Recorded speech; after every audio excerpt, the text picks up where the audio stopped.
ఇటుక కాంగ్రెస్ నాయకులు చరణ్ కౌశిక్ గారితో మాట్లాడదాం. చరణ్ గారు, ఏదో గత ప్రభుత్వ హయాంలో జరిగాయి ఈ రిజిస్ట్రేషన్లు మ్యుటేషన్లు అని గాలి మాటలు చెప్పడం కాదు. ఇక్కడ రైతులు ఆవేదన చెందుతున్నారు, రైతులు ఆందోళన చేస్తున్నారు. వాళ్ళ పక్షాన ప్రతిపక్షం నిలిచి గొంతెత్తి ప్రశ్నిస్తే అరెస్టులు, తర్వాత ఒక ఫ్యాక్షనిస్టులను చూసినట్టుగా వాళ్ళని ఎక్కడికక్కడ అరెస్టులు చేయడాలు, ఇదేనా ప్రజాపాలన? ఇదేనా మీరు ఇచ్చినటువంటి 7వ గ్యారంటీ అని అడుగుతున్నారు. మేడం, ఇక్కడ చాలా స్పష్టంగా నాదరువులు కావచ్చు, ఒట్టినాగలపల్లి కావచ్చు, కొత్వాలు కూడా కావచ్చు, ఈ 3 ల్యాండ్లకు సంబంధించినటువంటి అంశం విషయంలో ప్రభుత్వం చాలా స్పష్టంగా, రెవెన్యూ శాఖ మంత్రి గారు చాలా స్పష్టంగా క్లారిటీ ఇచ్చారు. ఇక్కడ బీఆర్ఎస్ ప్రభుత్వంలో కనీసం కౌంటర్ కూడా దాఖలు చేయలేదు. ఎందుకంటే 2002లో కౌంటర్ దాఖలు చేయాల్సి ఉండే, దానికి సంబంధించినటువంటి ఎస్ఎల్పి కూడా పెండింగ్ ఉన్న పరిస్థితి మనం చూసినాం. ఇక్కడ చాలా స్పష్టంగా ఏంటంటే 613 సర్వే నెంబర్లో 373 ఎకరాలు ఉంది నాదర్గుల్లో. దీనికి సంబంధించి ప్రభుత్వం, కాంగ్రెస్ ప్రభుత్వం వచ్చిన తర్వాత ఎస్ఎల్పి సుప్రీంకోర్టులో దాఖలు చేశారు. ఇది వాస్తవానికి ప్రైవేటు భూములుగా ఉందని చెప్పి చాలా స్పష్టంగా కొన్ని సందర్భాల్లో ప్రభుత్వ రికార్డులలో ప్రభుత్వ భూములు వచ్చింది, చాలా సందర్భాల్లో ప్రైవేటు భూములు వచ్చింది. 2 దశాబ్దాలుగా అనేక కోట్ల చుట్టూ ఈ కేసులు తిరుగుతూ ఉన్నాయి.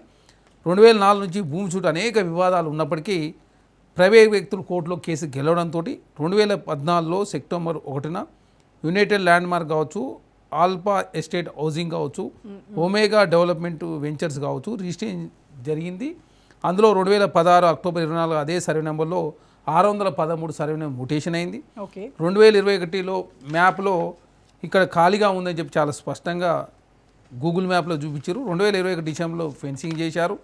2022 నవంబర్లో రోడ్లు కావచ్చు, అదే కాకుండా సీట్లు కూడా పెట్టిన పరిస్థితి మనం చూసినాం. 2022లో SLP BRS party counter affidavit సుప్రీంకోర్టులో దాఖలు చేయలేదు. కాంగ్రెస్ ప్రభుత్వం వచ్చిన తర్వాత 2025 మార్చి 17వ తారీఖున, అదే కాకుండా రాష్ట్ర ప్రభుత్వం కౌంటర్ దాఖలు చేసింది ప్రభుత్వ భూమని. మీ ఆయనలో ఇన్ని జరిగితే అది కాంగ్రెస్ పార్టీకి ఆపాదించే ప్రయత్నం బీఆర్ఎస్ పార్టీ హరీష్ రావు గారు, కేటీఆర్ గారు, సబితా ఇంద్రారెడ్డి గారు చేస్తాను. సబితా ఇంద్రారెడ్డి గారు మీరు అన్నదే కరెక్ట్ అనుకుందాం, వాళ్ళ ప్రభుత్వ హయాంలో జరిగింది కాబట్టి మరి అక్కడ అవినీతి జరుగుతోందని ప్రజలు గ్రహించారో లేదో వాళ్ళని పక్కన పెట్టారు. మరి మీరు అధికారంలోకి వచ్చిన తర్వాత మీరు తీసుకున్నటువంటి చర్యలు ఏంటి? అదే కదా సుప్రీంకోర్టులో మనం కౌంటర్ దాఖలు చేసినాం. ఇప్పుడు కోర్టులలో ఉన్న వివాదాన్ని సంబంధించి మీ ఆయనలో అన్నీ జరుగుతూ ఉంటే మీరు పట్టించుకోకుండా ఉండి ఏకంగా కకృతి పడేది మీరు. అదే కాకుండా ఇక్కడ ఒట్టినాగలపల్లి సంబంధించి అసలు ఆ ల్యాండ్ సంబంధించి మొత్తం ఫ్యామిలీ వ్యవహారం నడుస్తూ ఉంది.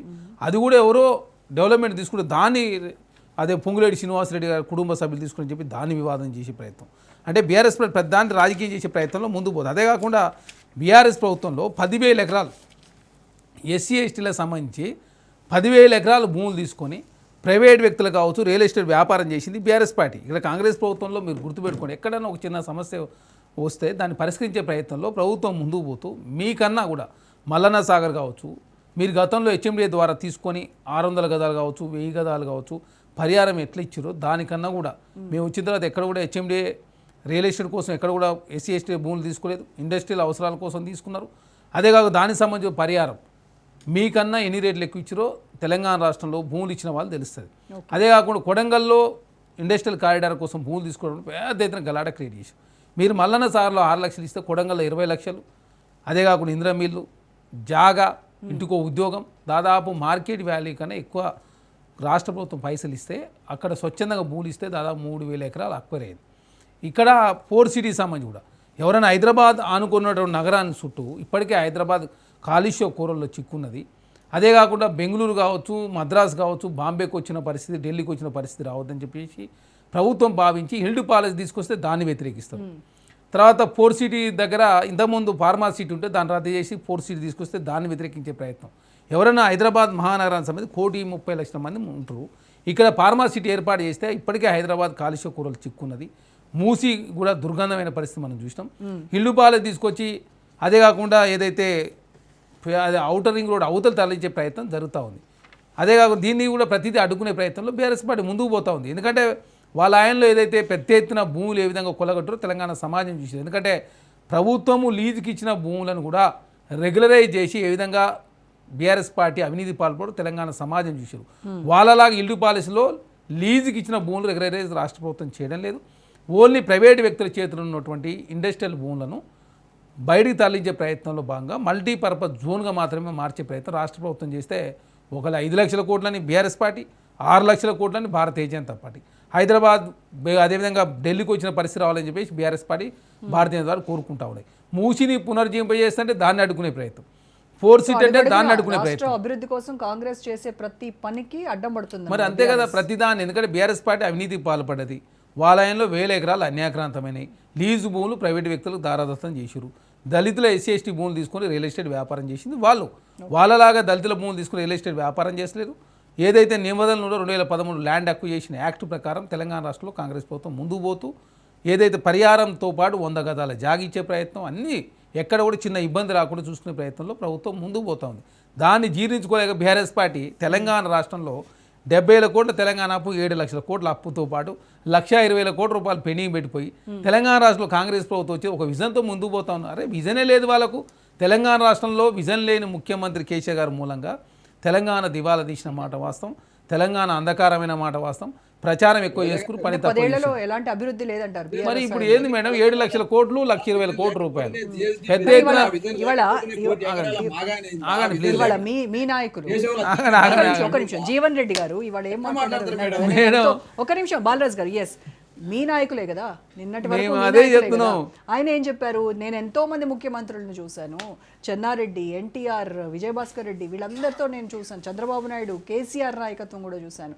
2 ఏళ్లలో రాష్ట్ర 10 ఏళ్ల పురోగతిని కుంటుపడించినటువంటి ఇప్పుడు ఘనత మీకే చెల్లుతుంది. జీవన్ రెడ్డి గారు మాట్లాడారు ఆయన. జీవన్ రెడ్డి గారు కాంగ్రెస్ పార్టీ ఏం తక్కువ చేయలే. జీవన్ రెడ్డి గారికి మరి ఏం తక్కువ చేసింది మేడం. 2018లో ఎమ్మెల్యే ఓడిపోతే 2019లో ఎమ్మెల్సీ ఇచ్చారు. ఎమ్మెల్సీ ఉండగానే 2023లో ఎమ్మెల్యే, మళ్ళీ ఎమ్మెల్యే ఓడిపోతే 24లో ఎంపీ, మళ్ళీ లోకల్ బాడీలో పోటీ చేయంటే పోటీ చేయలే. ఆయన ఏదో ఇప్పుడు ఎన్టీఆర్ మంత్రి ఎన్టీఆర్ పార్టీలో గెలిచి నాదెళ్ల భాస్కరరావు గారు మంత్రివర్గంలో మీరు లేరా? ఏదో పార్టీ గురించి జీవన్ రెడ్డి గారు మాట్లాడతారు. ఇంకోటి కాంగ్రెస్ పార్టీ ఎన్నిసార్లు అవకాశం మీకు? ఎప్పుడైనా ఖాళీ ఉన్నారా మీరు? రాజశేఖర గారు మంత్రివర్గంలో ఉన్నారు, భాస్కరరావు గారు మంత్రివర్గంలో ఉన్నారు, 3 సార్లు ఎంపీ ఓడిపోయారు, 5 సార్లు ఎమ్మెల్యే ఓడిపోయారు. కాంగ్రెస్ పార్టీ ఇన్ని అవకాశాలు ఇస్తే కాంగ్రెస్ పార్టీ నిందలు ఇస్తే ఎట్లా? మీరు ఇప్పుడు అక్కడ కూర్చొని ఎందుకు కళ్ళ నీళ్ళు పెట్టి మేడం కళ్ళ నీళ్ళు ఏంది? మరి మీకు ఇన్ని అవకాశాలు ఇచ్చింది, మాకేం అవకాశాలు? మేమేం మాట్లాడాలి? మరి నీకు ఎక్కడ ఖాళీ ఉన్నావు?